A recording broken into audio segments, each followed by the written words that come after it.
നമുക്കറിയാം പലരും എന്താണ് ഈ എക്സാം, എന്തിനു വേണ്ടിയിട്ടാണ് ഈ എക്സാം, ഇന്നടക്കം പലരും വന്ന് ചോദിച്ചിരുന്നു.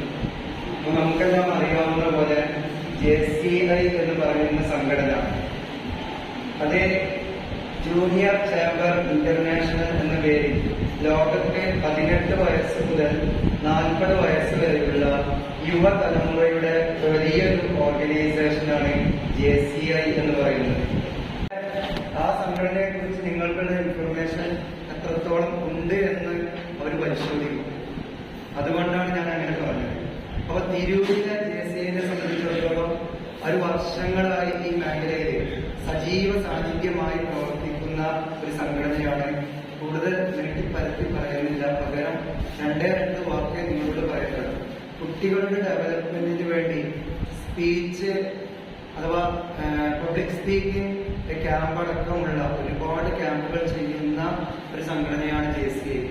ഞാൻ അതിന് മുമ്പ് പ്രവർത്തിച്ചിരുന്നു, അതിന്റെ സെക്രട്ടറി ആയിട്ടൊക്കെ നിന്നിട്ടുണ്ട്. അപ്പോഴൊക്കെ നമ്മൾ മനസ്സിലാക്കിയ ഒരു കാര്യം, ഒരു വ്യക്തിക്ക് സ്വന്തം മനസ്സിൽ നിന്ന് അവന് ഉയരാനും പേഴ്സണലി അവനക്ക് ഡെവലപ്പ് ചെയ്യാൻ ആഗ്രഹമുണ്ടോ, അവനക്ക് പറ്റിയ ഏറ്റവും വലിയൊരു സാഗരം തന്നെയാണ് JCI. ഒരുപാട് ചാൻസുകൾ നൽകുന്ന ഒരു സംഘടനയാണ്. അതിന്റെ ഏറ്റവും ബേസിക് ആയിട്ടുള്ള ലോൺ നടത്തുന്ന NTS നാഷണൽ ടാലന്റ് റിസർച്ച് എക്സാമിലാണ് നിങ്ങൾ പങ്കെടുക്കുന്നത്. ഇനി ഇതുമായി ബന്ധപ്പെട്ട ബാക്കിയുള്ള കാര്യങ്ങളൊക്കെ സാർമാർ നിങ്ങളോട് പറയും. കാരണം അതിനെക്കുറിച്ച് ആധികാരികമായി പറയാൻ അവർ തന്നെയാണ്. ജൂനിയർ ചേംബർ ഇന്റർനാഷണൽ ലോകത്ത് മുഴുവൻ എല്ലാ രാജ്യങ്ങളിലും പ്രവർത്തിക്കുന്ന ഒരു NGO ആണ് JCI, നോൺ ഗവൺമെന്റ് ഓർഗനൈസേഷൻ. അങ്ങനത്തെ ധാരാളം സംഘടനകൾ ജനങ്ങളുടെ അഭിവൃദ്ധിക്ക് വേണ്ടി, വികസനത്തിന് വേണ്ടി പ്രവർത്തിക്കുന്നുണ്ട്. അതിൽ പ്രധാന സ്ഥാനമുള്ള ഒരു സംഘടനയാണ്. അപ്പൊ അവര് ഹൈസ്കൂൾ വിഭാഗത്തിലേക്ക് 9ാം ക്ലാസ് മുതൽ 12ാം ക്ലാസ് വരെ പഠിക്കുന്ന കുട്ടികളിൽ നല്ല മികച്ച കുട്ടികളെ കണ്ടെത്താനും പ്രോത്സാഹിപ്പിക്കാനും വേണ്ടി നടത്തുന്ന ഒരു ടാലന്റ് സെർച്ച് പരീക്ഷയാണ് ഇവിടെ നടക്കാൻ പോകുന്നത്. ഞാനതിൽ ക്വസ്റ്റ്യൻ പേപ്പറിലൂടെ ഒന്ന് ഓടിച്ചു നോക്കി. നമ്മൾ നിത്യജീവിതത്തിൽ അറിയേണ്ട കുറെ പൊതുവിജ്ഞാനങ്ങളെ ആസ്പദമാക്കിയുള്ള ചോദ്യങ്ങളാണ് അതിലുള്ളത്. ഒരുപക്ഷെ എല്ലാത്തിനും നിങ്ങൾക്ക് ഇപ്പോൾ ഉത്തരം കിട്ടിക്കോളണമെന്നില്ല. പക്ഷെ നിങ്ങൾക്ക് ആ ചോദ്യത്തിലൂടെ കടന്നു പോകുമ്പോൾ ഇതൊക്കെ ഞാൻ അറിയേണ്ടതായിരുന്നല്ലോ എന്നുള്ളത് തോന്നൽ വരും. അപ്പൊ നിങ്ങൾക്ക് ഒന്നുകൂടി ഉഷാറായിട്ട് പത്രം വായിക്കാനും അതുപോലെ തന്നെ ജീവിതം വർദ്ധിപ്പിക്കാനും ഒരു ശ്രമം നിങ്ങൾക്കാവും. അത് നിങ്ങൾക്ക് ഭാവിയിൽ പ്രയോജനപ്പെടും. നിങ്ങളിപ്പോ 9ൽ 10ലായി കുട്ടികളാണ്.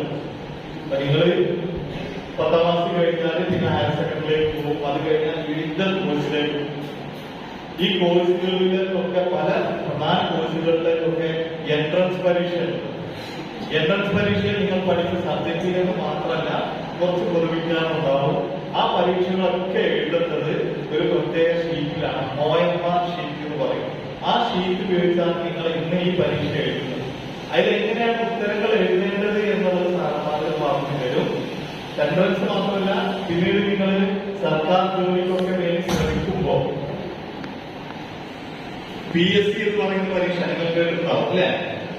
അങ്ങനെയുള്ള എല്ലാ പ്രധാന പരീക്ഷകളും ഇന്ന് OMR ഷീറ്റിലാണ് നമ്മൾ എഴുതുക. അത് കമ്പ്യൂട്ടറാണ് മാർക്ക് ഇടുക.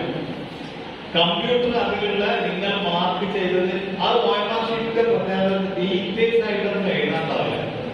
ഒരു ചോദ്യം അതിൽ 4 ഉത്തരം ABCD അല്ലെങ്കിൽ 5 ഉത്തരം ഉണ്ടാവും. അതിൽ ഒന്നായിരിക്കും ശരി.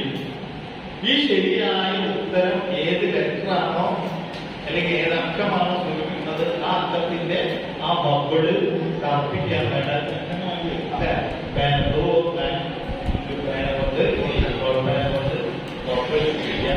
എന്നത് മാത്രം ചെയ്താൽ മതി.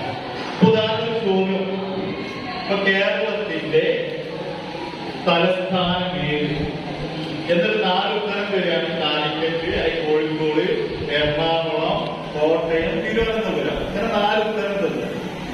ഇതിൽ ഒന്നേ ശരിയുള്ളൂ. ഏതാ ശരിയായ ഉത്തരം? തിരുവനന്തപുരം. അപ്പൊ അത് ഏത് അക്ഷരത്തിലാണ് അതുള്ളത്?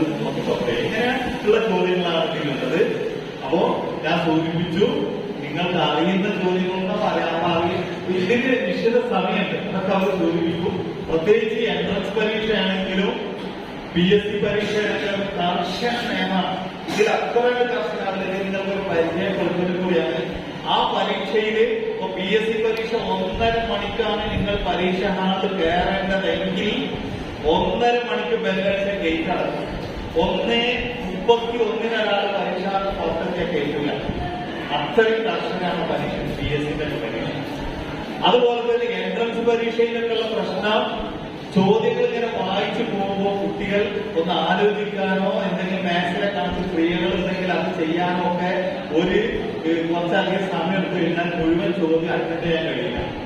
അങ്ങനെ അറ്റൻഡ് ചെയ്യാതെ കൊണ്ട് കുറെ സമയം കഴിഞ്ഞാൽ പിന്നെ എഴുതാൻ പറ്റില്ല. അപ്പൊ കുറെ ചോദ്യോത്തരം എഴുതാതെ വിടുകയും അവരെ ഔട്ടാവുകയും ചെയ്യും. അപ്പോ നിങ്ങൾ എൻട്രൻസിന്റെ മുന്നേ അവർക്ക് ഇത്തരത്തിലുള്ള ധാരാളം പരീക്ഷ പരിശീലിച്ചിട്ടാണ് പരീക്ഷ എഴുതാൻ പോകുന്നത്. എങ്കിലേ നിങ്ങൾക്ക് കൃത്യമായി എഴുതാനും പരീക്ഷയിൽ വിജയിക്കാൻ പറ്റും. അപ്പൊ അതിനൊക്കെ സഹായിക്കുന്ന ഒരു പരീക്ഷയാണ് JCI നടത്തുന്നത്. ഇത് നല്ല നിങ്ങൾ അധിക സമയം ഓരോ ചോദ്യത്തിൽ ചെലവഴിക്കാതെ അവർക്ക് ഉയർന്ന തലത്തിലുള്ള മറ്റു പരീക്ഷകളൊക്കെ ഉണ്ടാവും. ഓക്കെ, അപ്പോ നല്ല രീതിയിൽ എല്ലാ കുട്ടികളും പരീക്ഷ എഴുതുക. അതിനുള്ള ഒരു കൂടുതൽ പരീക്ഷകളൊക്കെ ധൈര്യപൂർവ്വം നേരിടാനുള്ള ഇന്ത്യയാണ് എടുക്കണം. എന്തുകൊണ്ടാണെന്ന് അറിയോ?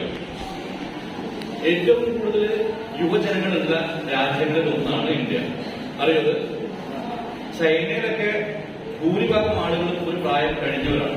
ശരിയല്ലേ? നമ്മുടെ പ്രധാന ഗുണം വെച്ചിട്ടുണ്ടെങ്കിൽ അഭിവൃദ്ധിക്ക് ഏറ്റവും വേണ്ടത് ഒരു നല്ല തലമുറയുടെ വാർത്തകൾ എന്നുള്ളതാണ്. അതുകൊണ്ട് തന്നെ നിങ്ങളിലൊക്കെയാണ് രാജ്യത്തിന്റെ പ്രതീക്ഷ. ഇന്ത്യ അയച്ച ഒരു ചന്ദ്രയാൻ 3 അത് ചന്ദ്രന്റെ ഭ്രമണപഥത്തിലെത്തി എന്ന് എത്ര പേർക്ക് അറിയാം? കൈവന്നിക്കണം. ഇത്രയും പേർക്ക് അറിയാം. Very good. ഇത് പത്രത്തിൽ വായിച്ചറിഞ്ഞ എത്ര പേരില്ല? സോഷ്യൽ മീഡിയയിൽ വാട്സപ്പിലോ ഫേസ്ബുക്കിലോ ഇൻസ്റ്റാഗ്രാമിലോ അങ്ങനെ അറിഞ്ഞ എത്ര പേരുണ്ട്? ഞങ്ങളുടെ കുട്ടിക്കാലത്ത് പത്രമല്ലാണ്ട് ഓപ്ഷനില്ല. കൂടിപ്പോയ റേഡിയോ ഉണ്ട്, അല്ലെങ്കിൽ